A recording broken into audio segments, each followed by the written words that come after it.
Sampai 2012 aku lulus kuliah, habis lulus kuliah itu ngelola salah satu bisnis orang tua. Langsung dipercaya? Langsung gitu. Jadi memang besar di keluarga pedagang. Nah, perkenalan sepatunya tuh sebenarnya di situ.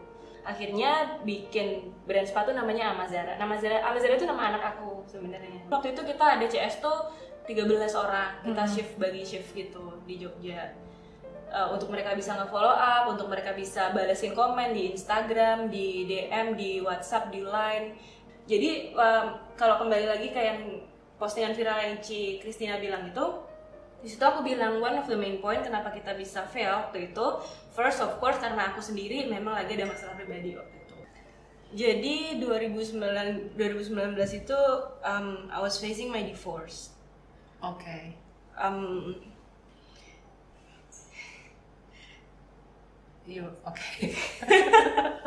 I was facing my divorce.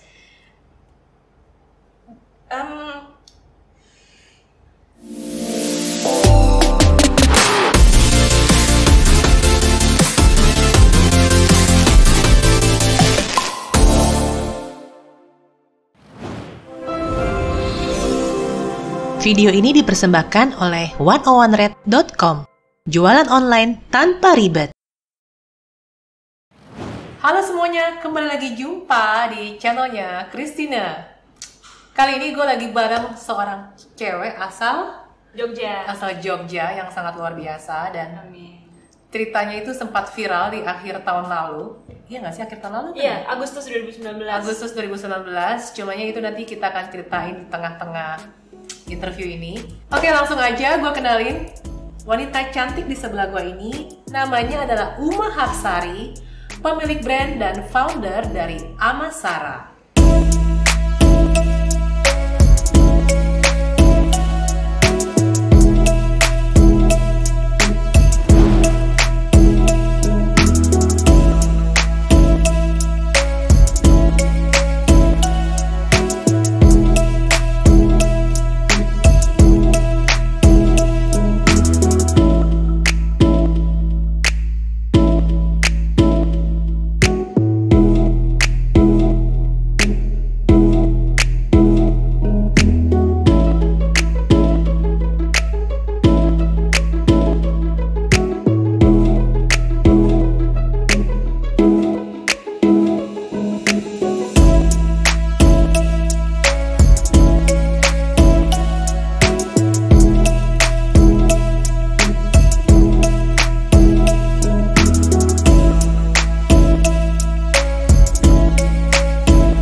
Oke, buat yang belum tahu, Amazara itu apa sih? Amazara itu brand sepatu lokal, brand sepatu lokal dari Jogja.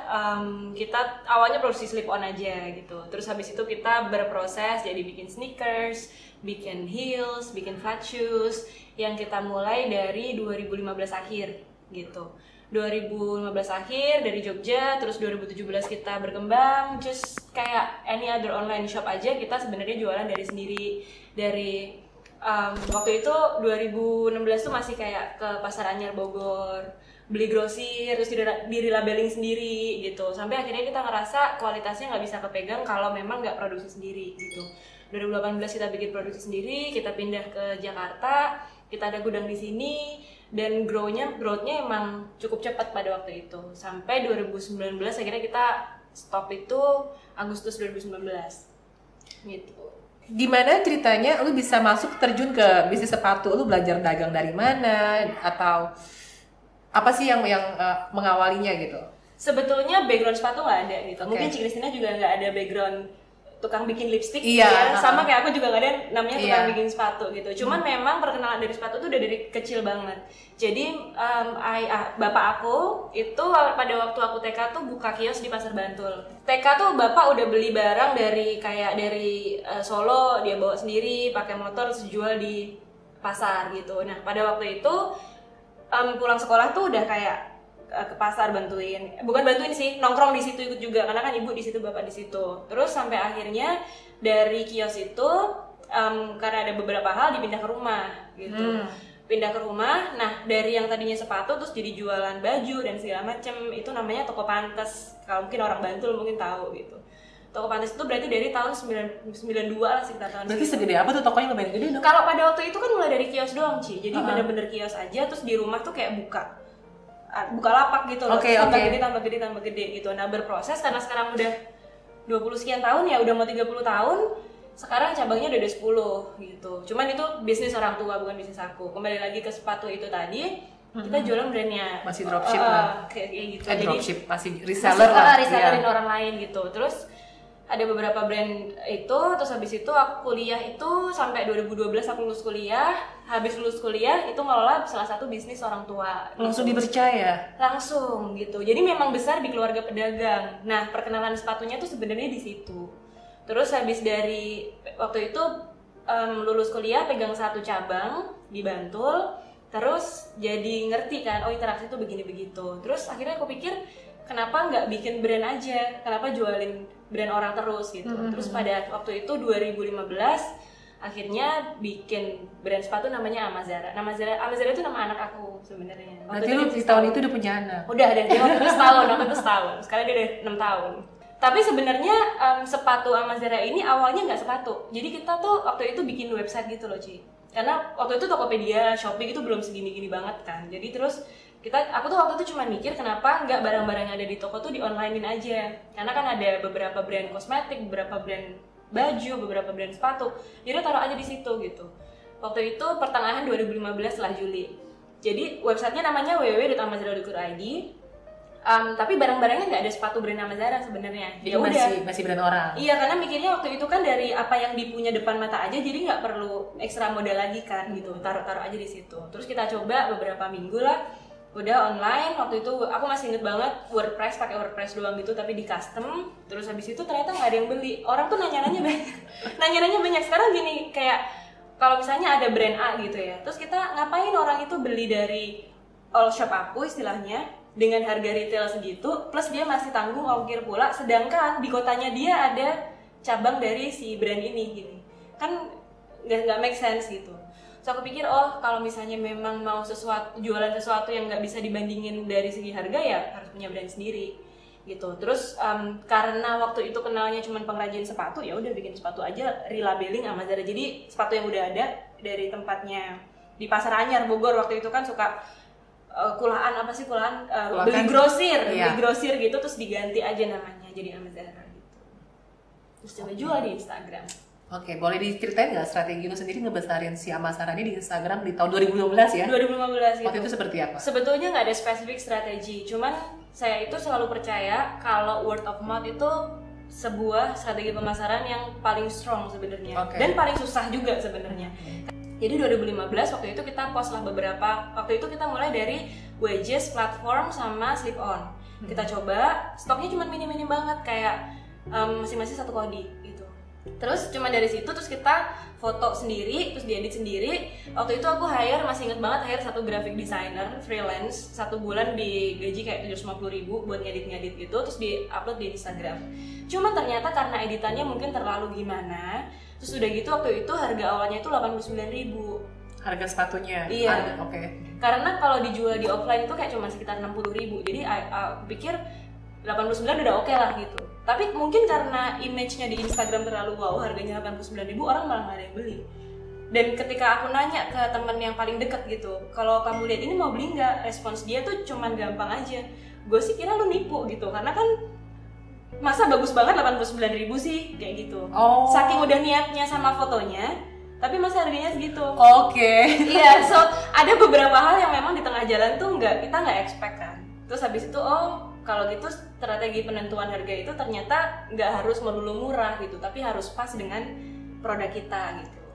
Dari persepsi customer lah. Dan persepsi customer, karena kita memberikan persepsi di sini, harganya di sini kan kayak orang jadi nggak percaya gitu. Terus waktu itu kita naikin harganya jadi 120-an, mulai ada yang beli, mulai nanya-nanya. Gitu tuh ya, tuh lihat ya, berarti harga murah itu tidak menjamin. Tidak menjamin gitu. Jadi one of the strategy karena kita ngaca tahu diri, kita memang bukan orang yang ngerti banget sepatu pada waktu itu. Jadi kita pikir strateginya kita pakai dari customer service. Jadi 2016 akhir, 2017 itu kita CS tuh 24 jam. Dan memang waktu itu tuh aku strict banget sama CS, ngajarin CS ini bener-bener kayak at the end of the day, kamu tuh nggak boleh jadi orang yang terakhir, customer itu nggak boleh jadi orang yang terakhir ngechat, harus kita. Kalaupun dia terima kasih ya kita kasih emoticon apa atau gimana gitu. Jadi bener-bener di follow up, udah beli di follow up gimana, terus kalau mereka nggak happy ditawarin mau diganti apa enggak gitu. Even kalau misalnya jebol ya langsung kita ganti, atau misalnya kayak ada yang nggak enak langsung diganti. Pokoknya no question ask langsung diganti 2017. Nah 2018 itu mungkin karena jumlah customernya berkembang ya, jadi kan kita as a business juga scale up-nya kan harus lebih itu. Mungkin dari situ customer service-nya masih mencoba doing the best that we can, cuman agak menurun kali ya kualitasnya ya dibandingkan 2017. Karena apa kan yang menurun nih? Secara service misalnya tadinya karena makin banyak nih yang masuk. Karena makin banyak gitu. Yang tadinya tuh kayak all complaint itu aku bisa tanganin sendiri, kayak I make sure everybody is happy. Terus 2018 karena kita ada ribuan sepatu jualannya setiap bulan, up to one point tuh kayak satu bulan tuh 6.000 sepatu gitu.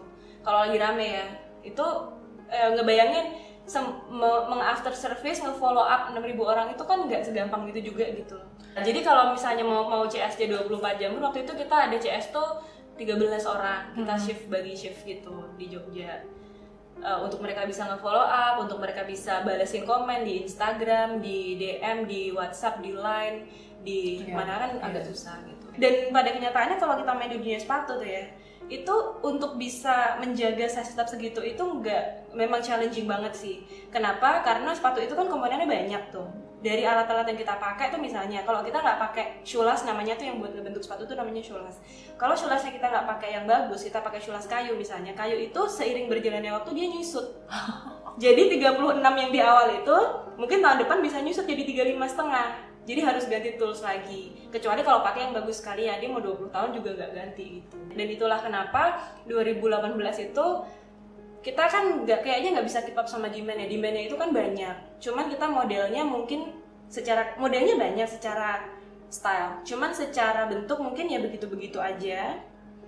Sedangkan seharusnya kita lebih banyak ngabisin waktu di research and development. Kita kayak agak lupa sama waktu itu karena udah busy jualan, busy ngurusin orderan apa, jadi kita developmentnya tuh nggak terlalu kepegang gitu kan. Jadi sekarang kalau misalnya dikasih kesempatan kedua lagi nih, boleh buat relaunch lagi. Kemarin kita nggak akan relaunch sampai kita benar-benar punya satu produk yang no question asked, if you don't like it ya udah kita balikin. Terus SOP-nya juga lebih dibikin. Iya. Untuk mungkin kayak production-nya harus kayak gini, panjangnya sekian, ini sekian, sampai like that lah ya. Aku sendiri bukan orang yang ngerti produksi, Ci. Jadi waktu itu 2018 tuh kita sempat bikin rumah produksi sendiri. Partneran lah sama partner gitu. Cuman at the end of the day tuh karena aku sendiri nggak gitu nguasain, jadi aku nggak bisa terlalu turun tangan kan. Jadi banyak pemborosan malahan di situ. Jadi kalau orang pikir kan punya produksi sendiri bisa irit, belum tentu, karena kan fixed cost di situ kan gede banget tuh. Jadi kalau kembali lagi kayak yang postingan viral yang Christina bilang itu, di situ aku bilang one of the main point kenapa kita bisa fail waktu itu, first of course karena aku sendiri memang lagi ada masalah pribadi waktu itu. Tapi on the other side juga karena biaya operasional itu ngebengkak banget dari segi fixed cost-nya. Kita nggak bisa tahan gitu. Itu bisa dibilang ngebengkaknya itu sampai dari awal lo anggaplah tahun pertama gitu ya. Tahun pertama ke tahun ketiga itu memangnya dari segi omset tuh naik berapa kali lipat sih? Tahun pertama itu 2016 itu, tahun pertama ke tahun kedua itu naiknya ada sih di situ sebenarnya grafnya. Di buku nih. Ngomong-ngomong nanti kalau kalian yang habis nonton ini ada terinspirasi satu hal, dua hal, tiga hal, tulis di komen, 3 komentator terbaik akan mendapatkan buku In My Shoes dari Uma Hapsari. In My Own Shoes. In My Own Shoes. Ada ownnya. Ada own shoes. Nah, lu nggak inget ya? Iya, ingat intinya. Kira-kira. Iya, jadi dia naik sekitar dari sini ke sini ke sini. Jadi dari 2016 ke 2017 itu berkali-kali lipat banget emang, sekitar 3 kali lipat. Terus dari 2017 ke 2018 itu naiknya bisa 2,5 kali lipatan lagi gitu. Tapi kayak dari cuman 3 tahun itu kan waktu yang cukup sempit ya, Ci ya. Singkat banget. Iya. Jadi kita intinya ketika scale up itu banyak hal yang kita nggak expect lah gitu. Iya. Terus waktu itu tuh intinya tuh udah mulai ngerugi tuh dari Januari 2019. Minusnya tuh kayak 100, 200, 50 gitu. Which is masih jualan banyak, cuman kan operasionalnya kan udah terlanjur gede itu loh Ci. Kayak misalnya nih kita kepengen waktu itu bikin satu sistem, kita udah bayar di sistem 100 juta misalnya, tapi nggak kepegang akhirnya sama aku personally di situ 2019. Jadi jatuhnya waste of money lagi, minus, terus akhirnya wah mau sampai kapan nih kita pura-pura baik-baik aja gitu. Terus akhirnya kita nunggu THR Juni waktu itu, terus kita let go of karyawan-karyawan kita. Terus habis itu kita tawarin mereka sebenarnya yang mau resign atau yang kontraknya udah selesai kita nggak perpanjang lagi. Di tahun 2019 kan lu bilang ada personal juga ya, masalah personal problem gitu kan.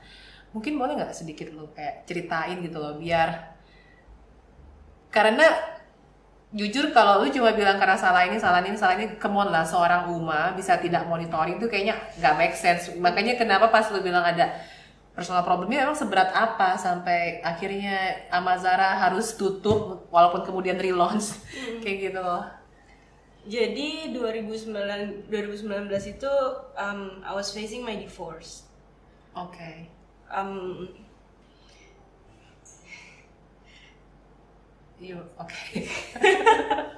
I was facing my divorce.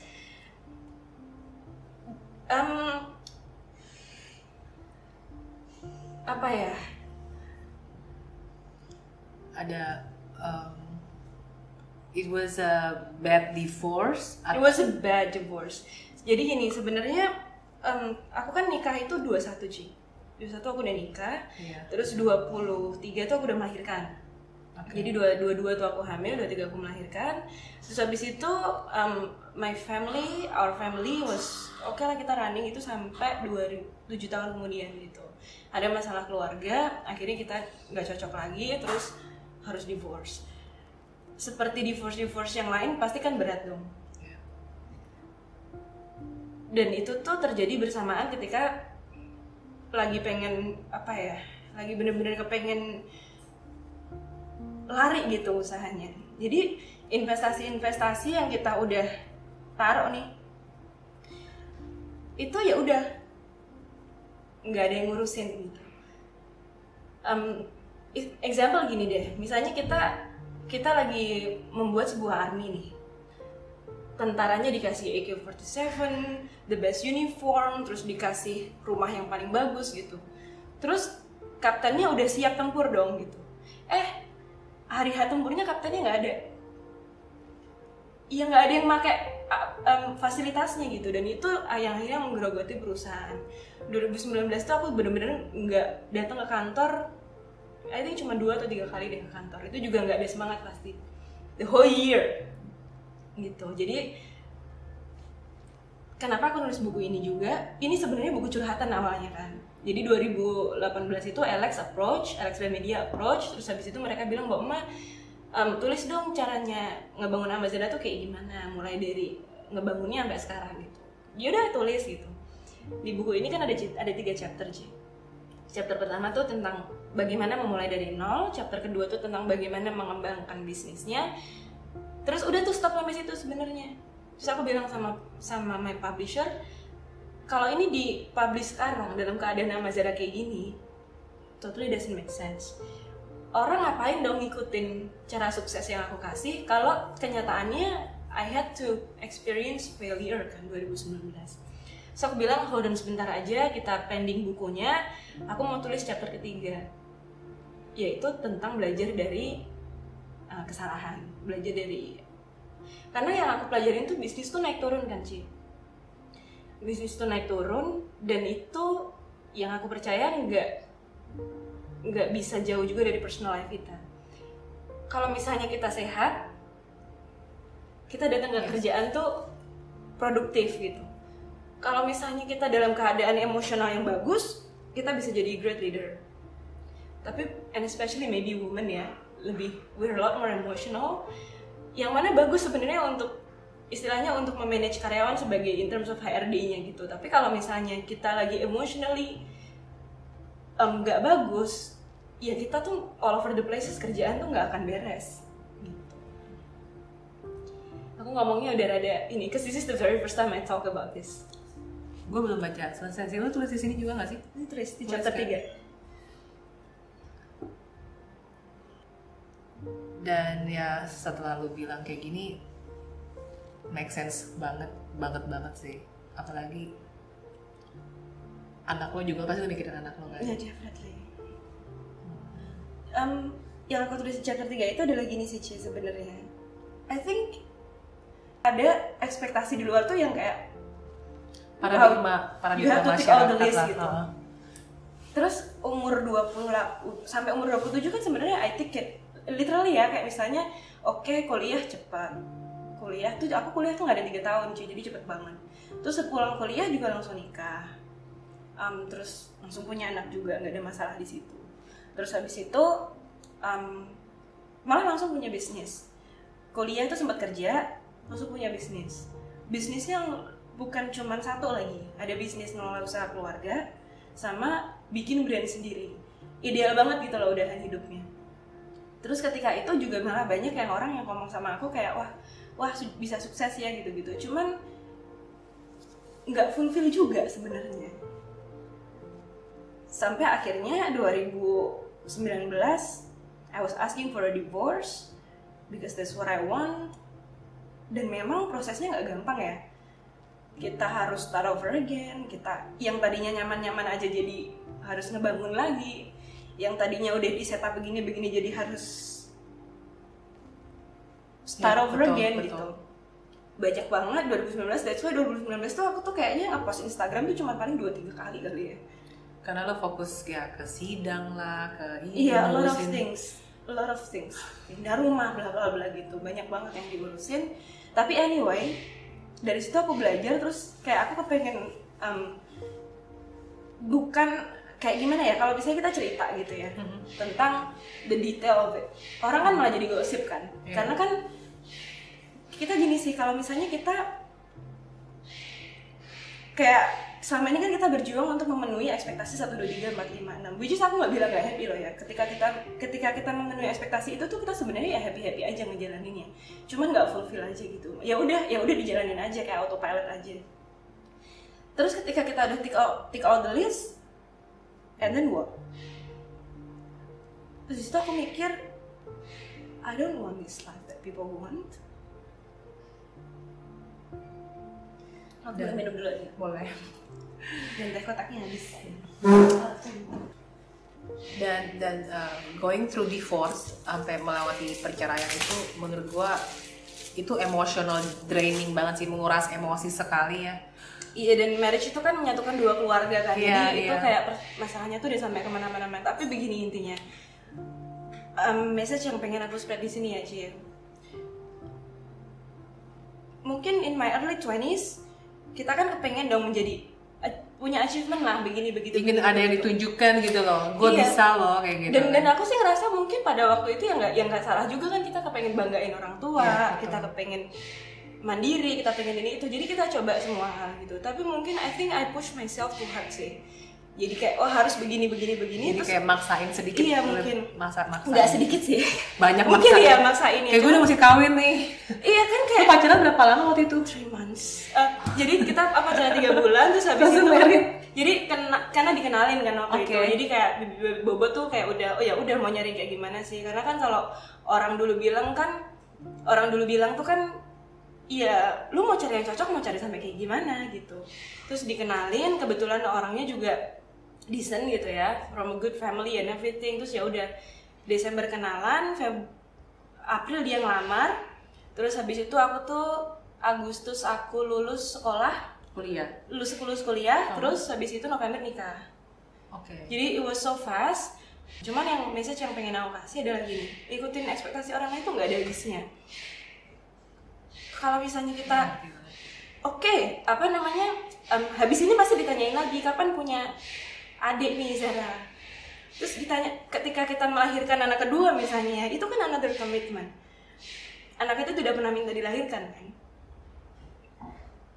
Another commitment untuk memfulfill siapa gitu. Terus oke lah nggak cuma anak, oke bisnis ini terus mau dikembangin sampai mana lagi, terus bisnis ini kapan mau buka bisnis baru lagi. Itu kalau kita cuma ngedengerin omongan orang tuh benar-benar nggak ada habisnya. Sampai kita yang what I don't want adalah ketika umur 60 tahun aku look back terus ngeliat gue tuh hidup buat siapa ya. Betul. So I think at the end of the day it's all about what you want. And being able to go for what you want. Ini aja sampai sekarang kayak masih susah gitu. Karena sekarang masih berlangsung ya. Yeah. Dan masih recent banget kan Cika. Recent banget. Cuman oh shit, I hate crying in the camera. But anyway, let them see what it is. Jadi memang berat gitu ya. Apalagi kan kita kayak ini aja posisi aku udah nulis buku, I overcome this, I got my business back and everything, but it is still a struggle. And I believe, gimana sih kabarnya banyak perempuan di luar sana yang merasa tidak dipercaya ceritanya gitu loh. Kayak other people see you as one thing, dan kamu live your life for them, for what? Gitu. Dan jadi pada akhirnya sekarang pun kayak aku lebih berusahanya ya gini loh, kenyataannya itu kita cuma hidup dengan beberapa circle kita aja. Kalau mereka komentar itu pasti harus dengerin karena they know me very well, mereka tahu konteksnya seperti apa. Cuman kalau yang komentar mas ini ya who are you to judge me. Cuman itu tuh memang nggak gampang sih Jim, nge-build tembok yang kayak gitu. Tapi gue bisa assure you, gue doain lu akan dapet yang literally sayang lu apa adanya. Amin ya. Sebenarnya sih gini sih Cim, up to this point tuh kayak it's not about other people, it's more about how you love yourself first. Yeah, how you love yourself first. Ya, jadi kalau misalnya aku sendiri nggak paham aku tuh maunya apa, ada African proverb dia bilang gini, be careful sama orang yang nawarin baju, be careful of a naked man who offers you clothes. I mean, ada orang yang dia sendiri tuh telanjang tapi dia sendiri nawarin baju. Iya, gimana sih, kayak lu sendiri belum selamat, kita sendiri belum pakai masker, itu mau pakein anak kita masker kan nggak bisa. Gitu. So as much as you wanna help a lot of people, orang pertama yang harus kita bantu tuh diri kita sendiri. I need tissue, yes, thank you very much. Terima kasih. Gimana biar cepet move on, dalam arti pikiran dulu lah, move on sampai akhirnya ya udah gue mau proaktif nih, I wanna do something in my life. Udahlah gue relaunch Amazara. Caranya dulu deh. Oke, jadi di sini juga ada sebenarnya aku bilang gitu, ada 3 tahap, tapi basically gini. Aku sendiri percaya bahwa kita itu tidak akan bisa melakukan apapun kalau kita sendiri tidak dalam keadaan emosional yang baik. Dan keadaan emosional yang baik itu didapatkan bukan cuma dengan tiba-tiba oke, gue emotionally baik terus gue ready. Enggak, itu dibangun sesuai dengan effort yang kita kasih. Di teori psikologi itu ada namanya lingkaran setan kan. Kayaknya nih kita ngerasa sedih, terus kita di kasur doang. Karena kita memanjakan rasa sedih kita gitu. Kita di kasur doang, terus habis itu kita tambah sedih lagi. Kita tambah sedih lagi, kita dengerin musik yang sedih-sedih aja deh. Makin sedih lagi, karena tambah sedih kita depresi, lama-lama bunuh diri juga gitu.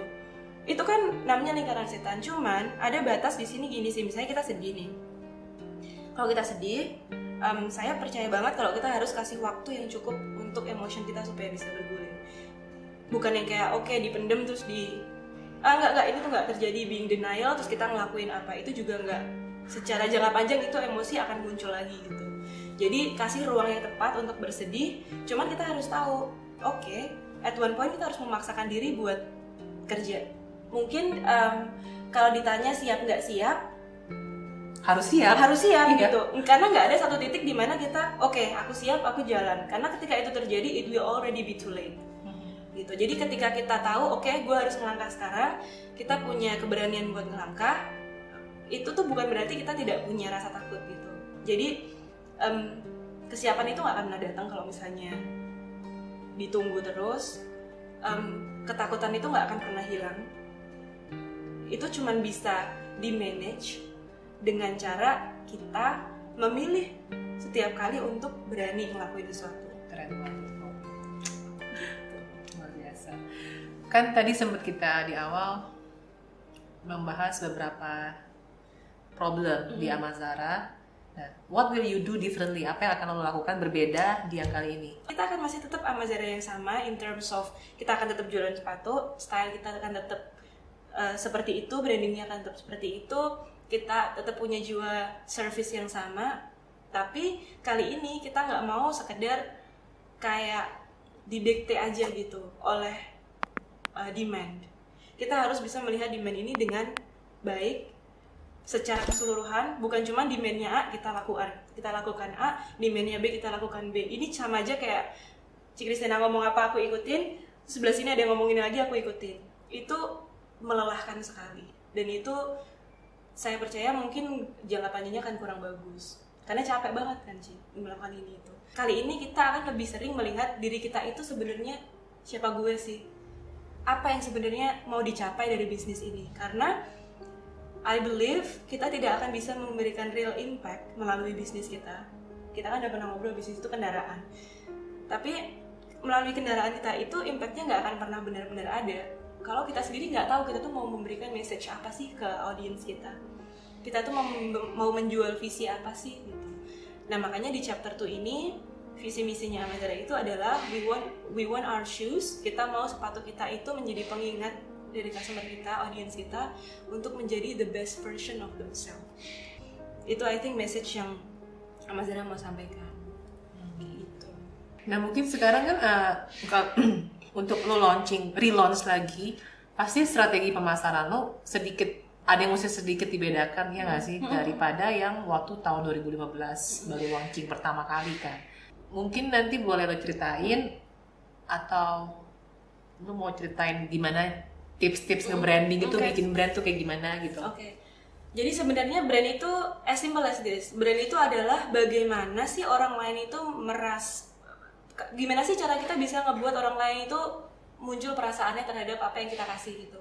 Jadi brand itu adalah how you make other people feel. Jadi ketika kita membangun branding effort, setiap sisi visualnya, kata-kata yang dipilih, tone yang dipilih, foto yang dipost, itu semuanya harus konsisten, karena konsistensi adalah kunci dari branding. Semuanya itu harus mengarah ke satu call to action yang sama, yaitu gimana sih kamu pengen membuat orang yang audiens kamu tuh pengen ngerasa gimana gitu. Example, kalau kamu kepengen orang itu ngerasa bahwa your brand is the hero, itu kan ada teori arsitektur brandnya tuh. Your brand is the hero, gitu. Kamu kepengen brand kamu itu menjadi seperti hero, bikin itu kayak the way Nike bikin brand gitu. Mereka selalu endorse itu atlet, selalu bikin video-video yang kesannya tuh glory, kemenangan, kayak gitu. Nah di Amazara sendiri kita juga pengen bikin kayak sebenarnya in terms of the heroic thing gitu. Makanya kita kepengen our customer to be the best version of themselves, karena kita kepengen mereka tuh jadi hero dari hidup mereka sendiri. Sebenarnya tidak punya branding sendiri adalah brand. Iya kan? Kayak ini orang nggak ada brandingnya, that's the brand. Jadi kamu tuh nggak bisa kayak nggak usah diurusin branding. Kamu tuh otomatis akan punya brand sendiri dengan tidak punya brand itu pun gitu. Jadi kenapa nggak diurusin sekalian? Karena aset terbesarnya itu eventually ada brand. Misalnya nih ketika Amazara down kemarin, alhamdulillah puji syukur banget ketika kita comeback kemarin, orang tuh masih relate gitu. Orang masih bisa merasakan this is the brand yang kita sayang selama ini. Dan perasaan sayang itu tuh tumbuh dari apa sih? Connection apa yang bisa kamu tumbuhkan antara kamu sama audience kamu. Kalau kita udah nemu di situ, di build lagi. Mungkin kita nggak gampang ya Ci buat bisa nemu dari awal, oke ditetapkan brandingnya seperti itu. Cuman be consistent, jangan ke kanan ke kiri, orang melihatnya kan bingung kan. Jadi lu nih siapa? Apalagi di era di tengah-tengah di mana yang jualan tuh banyak banget. Attention span kita tuh kan cuman sepersekian detik gitu istilahnya. Kalau kita ngeliat explore Instagram kan pilihannya banyak banget. Orang nggak punya waktu untuk memilih sesuatu yang nggak otentik. Jadi be different. Kita harus bisa stand out from the crowd. Kalau enggak, brandingnya nggak akan kebentuk-bentuk dan eventually itu ngaruh ke banyak hal, kan penjualan dan segala macam. Oke, nah terus sekarang strategi marketing.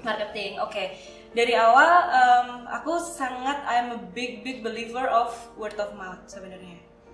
That's why strategi marketing kita dulu dan sekarang juga masih adalah tetap di produknya. Yang pertama, kalau eventually kita mau punya branding yang kayak bagaimana, foto yang kayak gimana, tapi kalau produknya nggak oke ya orang bakalan ngomongin hal jelek tentang kamu gitu. Jadi dari satu dari produknya. Harus ngangenin. Yeah. Kayak dibikin gini sih, kayak ini yang bikin aku happy banget nih. Ketika tadi malam launching kan kita nanya ada apa yang kamu kangenin dari Amazara. Banyak yang ngomong tuh kayak setahun ini bingung mau cari yang gimana, nyari yang kayak gitu. Itu something that makes me genuinely really happy, karena berarti kan kita becoming tidak tergantikan gitu. Itu sesuatu banget lah gitu. Nah, ketika satu produknya, yang kedua servisnya. Banyak produk yang bagus tapi servisnya nyebelin, atau servis itu bukan cuma dari segi customer service ya, tapi misalnya apakah kita memberikan product description yang cukup untuk customer kita? Apakah kita memberikan foto yang cukup real picture kepada customer kita? Jadi service itu gede banget. Apakah kita memberikan edukasi order yang cukup? Apakah kita memberikan Instagram yang cukup mudah dimengerti untuk customer kita? Jadi service itu comes in a lot of different things, bukan cuma CS-nya doang. Apakah kita mengirim barang dengan cukup on time, apakah kita memilih ekspedisi yang cukup bagus. Service itu gede banget dan itu ada di every customer journey kita. Itu yang pertama produknya, yang kedua servisnya. Kalau strategi yang lainnya adalah yang aku bilang tadi, kita jual visi, jual misi. Itu. Sekarang Amazara, to be very honest, kita nggak punya budget marketing yang cukup besar. Mungkin nanti kita akan lakuin Facebook AdSense segala macam lagi. Dulu kan sempet juga. Berarti pas sekarang masih pakai brand ambassador? Masih pakai itu ya. Nah terus kayak kita juga endorse orang sekarang, benar-benar pilih endorse expert. Jadi kayak ini kita lagi mau endorse Aditya Logi. Dia kan memang expert di sepatu gitu. Jadi dia bisa memberikan testimoni itu ya, sepatu ini tuh bagus apa enggak, karena dia memang expert di sepatu. Aku lebih mending kirim 20 sepatu ke micro influencer, tapi mereka dipercaya omongannya sama teman-temannya. Betul. Gitu. Jadi lebih ke situ sih, pemilihan endorsement atau brand ambassador atau apapun itu yang bukan dari numbers dan exposure-nya. Betul. Tapi dari apakah kata-kata mereka itu bisa dipercaya apa enggak? Believable atau enggak? Influential apa enggak? Atau pagi-pagi ngomongin brand ini bagus, tato siangnya ngomongin brand yang kompetitor, bagus juga, lu percaya tuh? Iya, kan enggak, jadi kayaknya cuma lu kayak iklan doang gitu. Iya, benar-benar. Jadi be very picky about that juga. Cuma sekarang sih itu aja.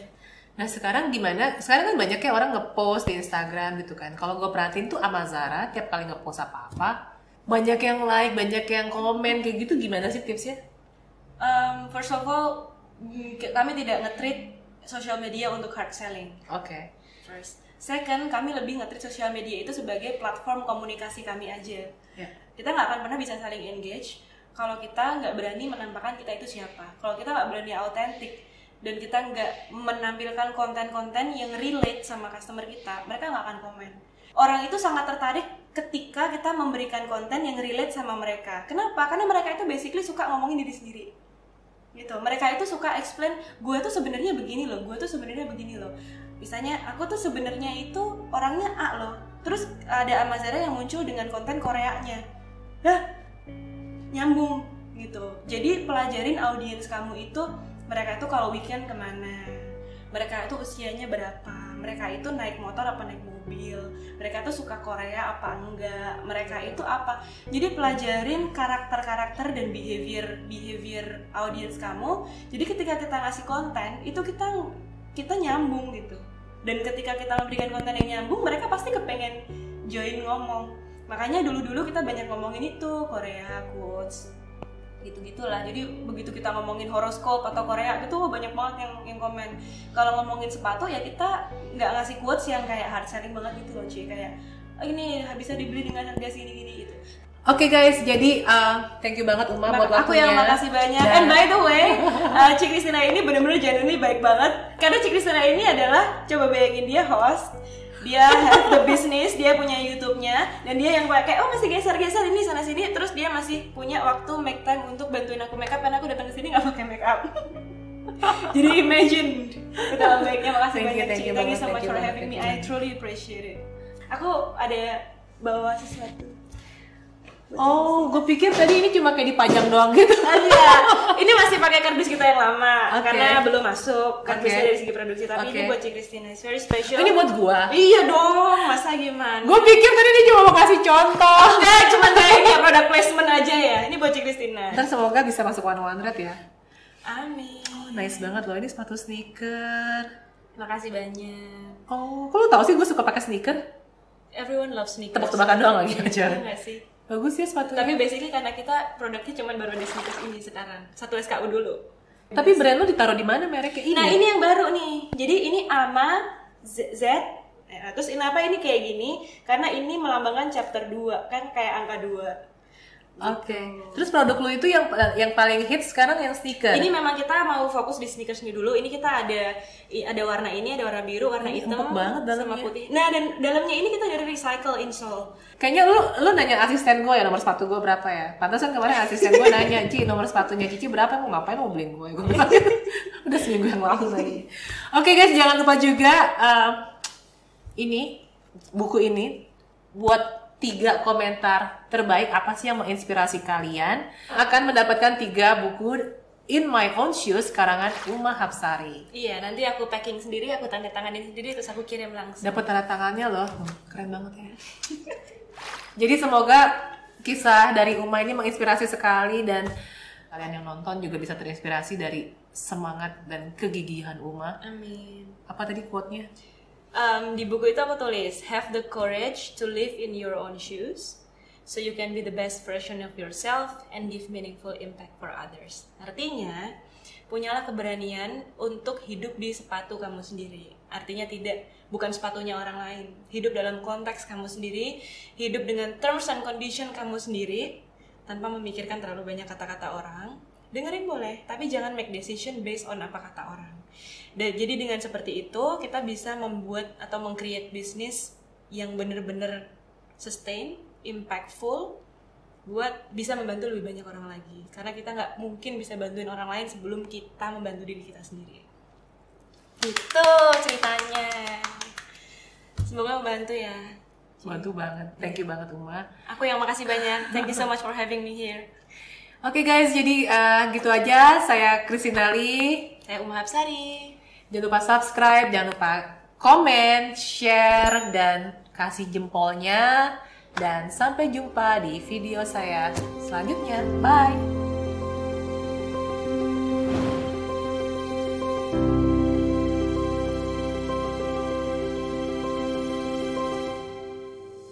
Tidaklah masalah berapa kali kita gagal.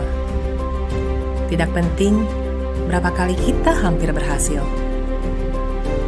Kecewa karena gagal itu masih jauh lebih baik daripada menyesal tanpa melakukan sesuatu. Yang perlu kita lakukan hanyalah belajar dari kegagalan itu dan dari orang-orang di sekitar Anda, dan yakin kalau kita pun bisa bangkit. Janganlah takut dengan kegagalan, karena jalan menuju kesuksesan adalah dengan selalu mencoba setidaknya 1 kali lagi. Dan ketika kita mencapainya, semua yang tidak tahu kisahmu hanya bisa berkata betapa beruntungnya Anda.